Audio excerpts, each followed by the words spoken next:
अस्सलाम वालेकुम। अगर आपके मुर्गों को, चूज़ों को बीट लग जाती है या फिर उनकी आंतों को सोजिश आ जाती है तो इसकी वजह से उनकी सेहत नहीं बन पाती। उनकी सेहत किस तरह से बनेगी, ये सब कुछ आज की इस वीडियो में होने वाला है। So hi guys, this is Waseem and Kaiser. So let's go to Aseel Nawabi latest video. अस्सलाम वालेकुम जी।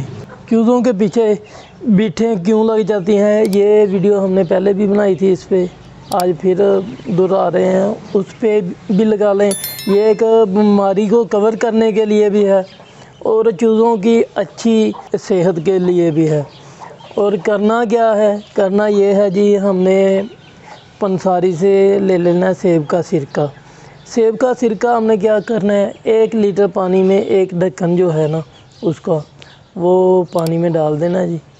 तो चूज़े आपके पिएँ, उसका फ़ायदा क्या होगा, उसका फ़ायदा ये होगा चूज़ों को, बच्चों को, मुर्गियों को, सबको ये फ़ायदा होगा कि इनकी अंतड़ियों में जो सोजिश आ जाती है या भूख का ना लगना या का चूज़े कमज़ोर हो जाना या ग्रोथ करते करते चूज़े रुक जाते हैं, यानी कि अच्छे से ये परवरिश नहीं कर पाते या रुक से जाते हैं, उसके लिए है जी ये सिरका।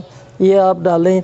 एक तो जब यहाँ पे पोत में इनके खुराक जाती है ना, बाहर वाली थैली में जब आती है खुराक जल्दी से हज़म नहीं हो पाती।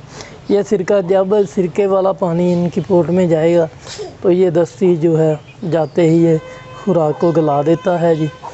गलाने के बाद अंतड़ियाँ अंदर उनको सेहतमंद रखता है और सारा अंदर वाला जो निज़ाम है ना भाई, वो सारा दुरुस्त हो जाता है। और जब निज़ाम अंदर का दुरुस्त हो जाता है जानवर का, तो वो माशाल्लाह से बिल्कुल ज़बरदस्त माहौल हो जाता है। ये आप करें ट्राई, इंशाल्लाह आपको फ़ायदा होगा। अच्छा जी, अस्सलाम वालेकुम। तो बस यार, इस वीडियो में इतना ही। अगर आपको वीडियो अच्छी लगी तो इसको लाइक करें और अगर अच्छी नहीं लगी तो डिसलाइक करें। अगर अभी आपका कोई क्वेश्चन है इस वीडियो से रिलेटेड तो नीचे कमेंट करें, हम आपका रिप्लाई लाजमी करेंगे। So I hope you like this video. Thank you.